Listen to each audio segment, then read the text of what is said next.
So, introducing Anusua Trivedi, who is a data scientist on Microsoft Advanced Data Science and Strategic Initiatives team.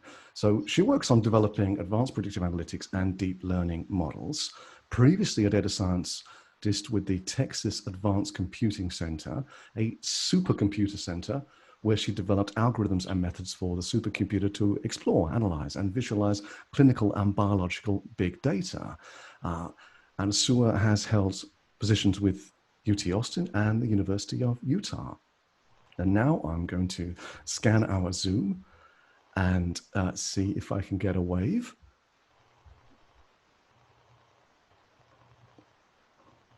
Sorry, I don't know. You're trying to give me a minor heart attack, aren't you? I'm sorry.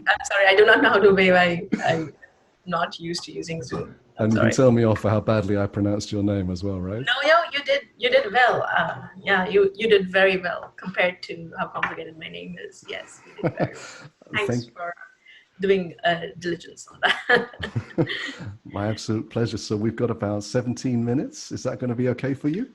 Yes, absolutely. So how about we do this? I mean, I'll give a brief introduction to my lab and what we usually do. I can either go into one of the deep dives of one of the projects, or we can just chat about all the different works we work around different verticals that we work on. So I'll just start talking, and feel free to stop me with any questions. So I'll keep an eye on the chat for you here. We'll just use the standard chat for this so that we can see you front and center. Yep. And if I see something, I'll give you a wave. Is that all right? Yeah, that's fine. All right. Okay, let me share my screen. I'm just going to give you permission now, and there you go.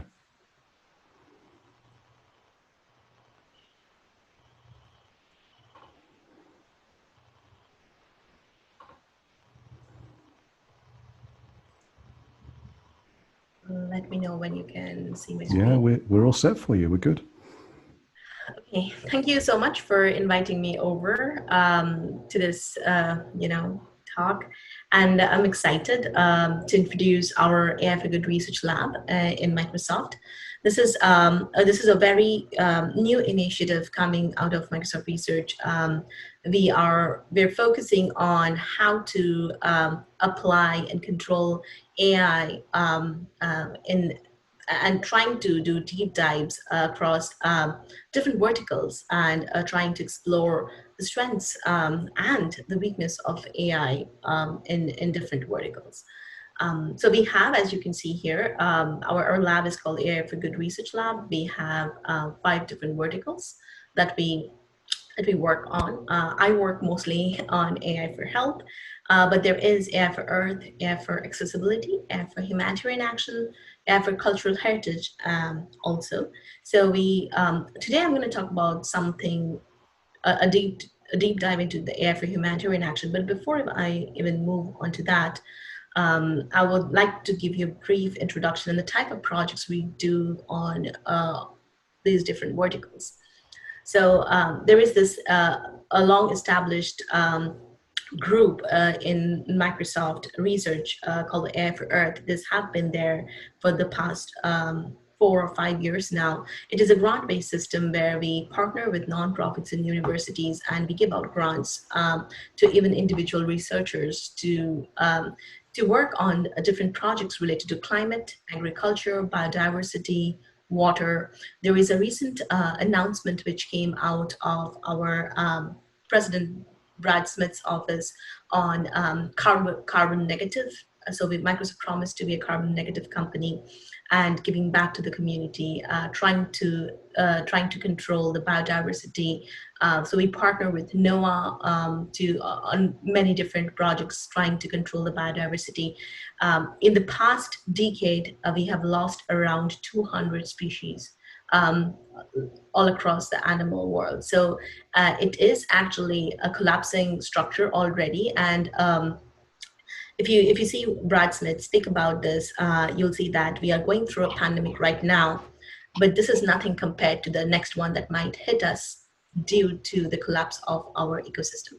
So So basically, the climate change, the biodiversity collapse, the water shortage is going to be a hugely more problematic one that is more similar to the one that we are going through currently. So we have an initiative and a promise that we want to fulfill, and we are partnering with researchers, nonprofits and universities, academicians working all over the world across this different domains and different problems. AI for accessibility, it affects us in our everyday life. It affects us in our employment, in our communication, in our connection. And more so during these troubling times because everything is at this point of time virtual. It is hard for fully a person like me to change, and if we are not keeping accessibility in mind, we are losing out as a company. So accessibility is an important aspect that we work on. I personally work on a community which is a collaboration between Harvard, MIT, on the ALS challenge. So we have a huge genomics database, and trying to figure out the biomarkers which triggers this is a very known disease, and we're trying to figure out, okay, if there is some genetic thing that we can point out and maybe recognize and preemptively intervene to stop ALS. So there is AI for Humanitarian Action as the next as the next pillar. We have a disaster response. We have refugees and displaced people. We have human rights and the needs for children. So all of these domains fall under the Humanitarian Action. This is also a grant-based program led by the Microsoft Philanthropies team. And we partner with all the government agencies all across the world. We partner with UN, we partner with WHO, and we try to support them as much we can with technology and knowledge. So the one that I'm going to talk about today falls under this vertical in the deep dive. Before you start talking about it, do you mind if I actually organize the split for our technical before you dive in? Now you've done your intro, would that be okay? Absolutely. Great. Okay, so we did say we would split into these two teams. I'm so glad that we managed to all catch your introduction. So thank you for that. And we will continue in just a moment. But what I'm going to do now is I'm going to break out the room, and I'm going to create a space now for us to hear about the technical session. And I'm going to just create that now. Can you hear me? We can. And do you want to put your slides back up, and we'll carry on where you left off? And yeah, thank you for allowing us to do that. I was really confused where I I saw you on the other side because I've got my tablet just here. I was like, how do I get you from this screen to that screen? Okay, let me know if you can see my screen or not. Yeah, we're back up, I think. Yeah. Okay. So can you see my screen? Hello? Yes, we can, yeah. Okay, good. Okay. So next vertical was AI for cultural heritage, which tries to use AI for preservation of places, architectures, languages, artifacts. And last, this is a vertical which we own and we work more closely towards, is the AI for Health. AI for Health is also a grant-based program for us. We also partner with different hospitals and universities all across the world to work on the most challenging problem around health. So in this January, we launched the AI for Health program with a $40 million grant program. And with the COVID, we expanded it for COVID specific. We have additional $20 million grant program. So we are working, all our AI for Health initiatives have taken a backseat at this point of time, and we're working only on COVID-related projects at this point of time. So if you are interested in partnering with us, any of you as a researcher or a scientist, or want to volunteer in this endeavor Microsoft has embarked on, you can reach out to AI for Health. There is a website called AI for Health Microsoft. If you search for it, you'll find the website, and there is a place where you can volunteer or ask for your submit your grant proposals. We do evaluations on a bi-weekly basis, and we are collaborating with different partners. There is different grant programs, different types of grant programs that you can opt for. But essentially, this is a collaboration that we have started doing with different. This is a part of a consortium. So we recently launched with the White House, and we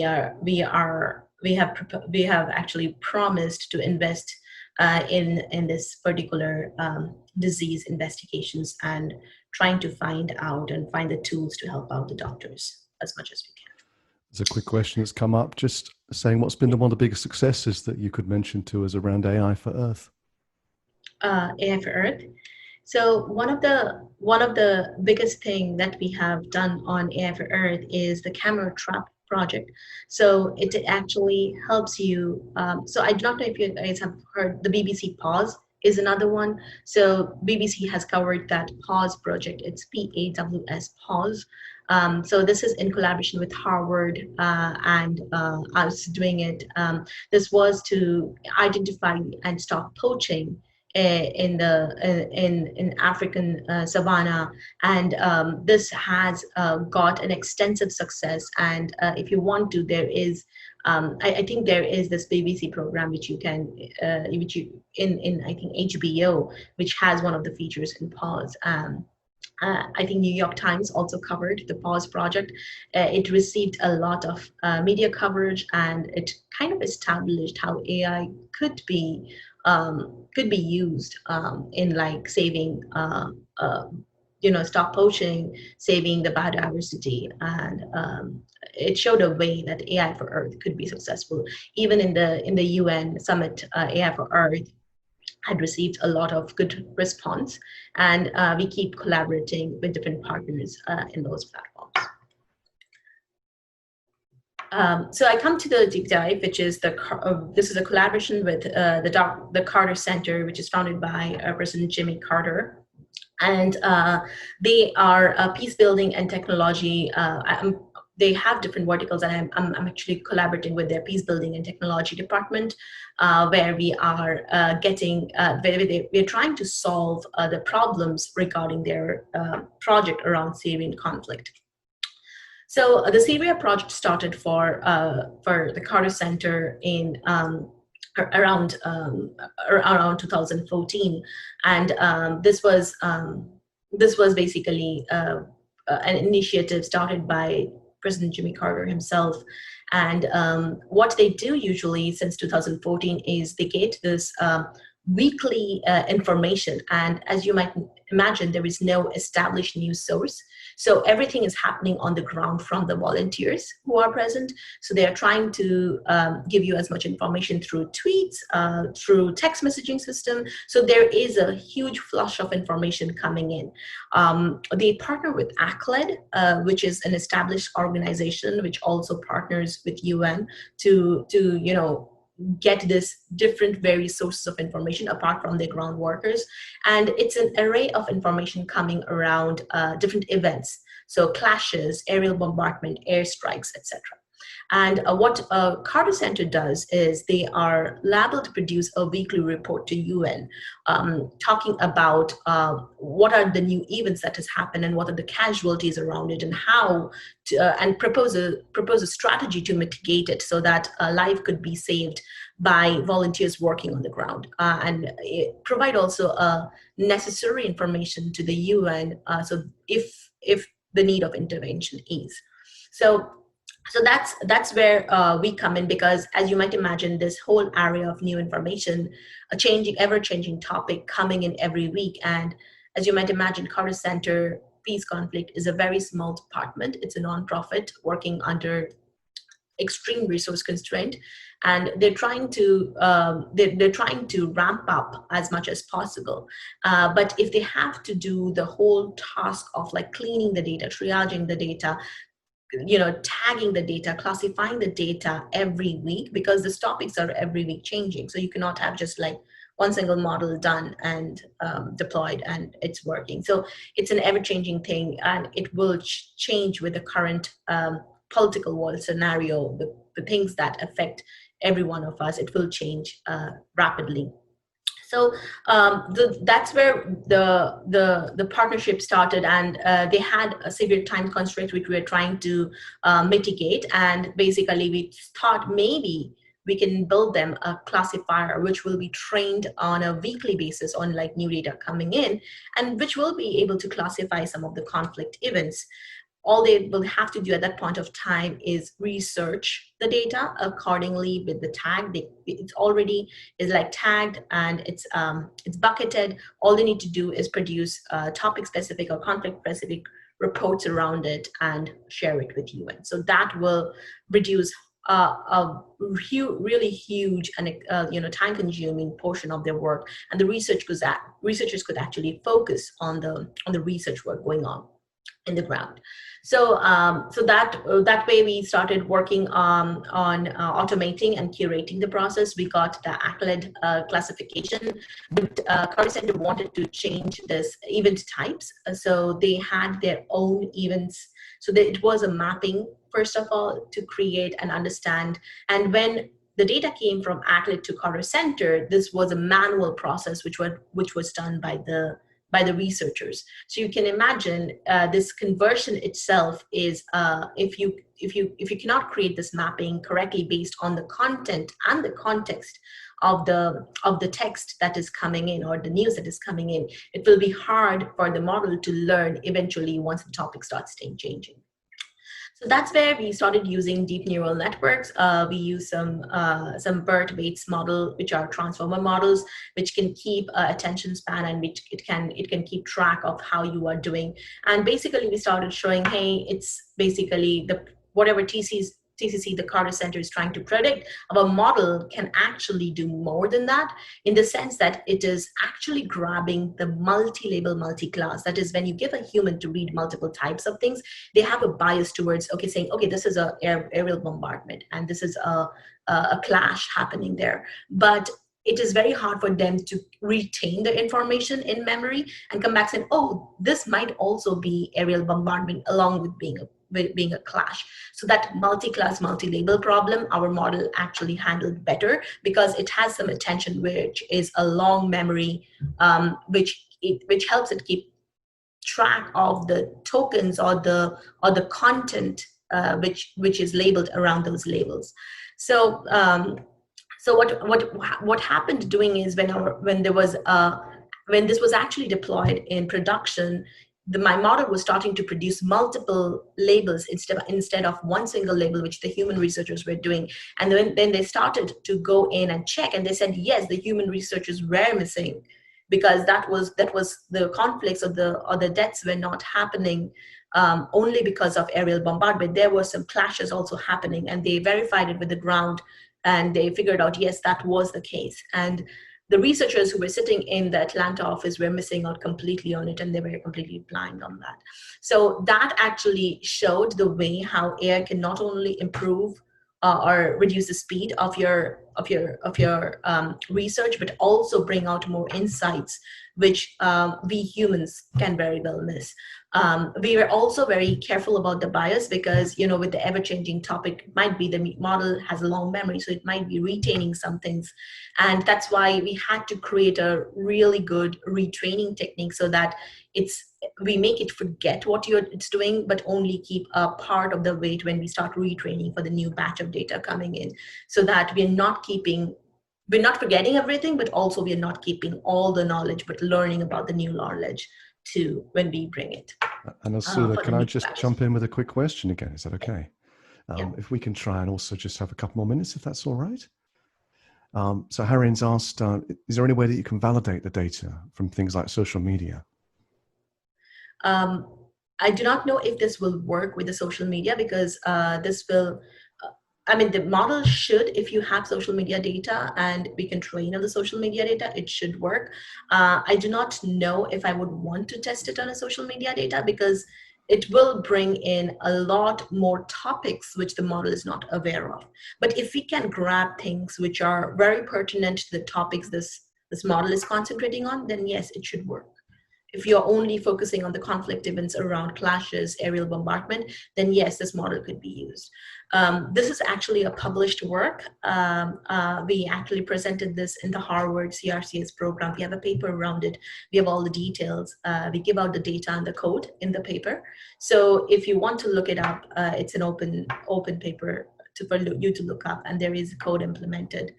There is sample data, so anybody can play with this, essentially.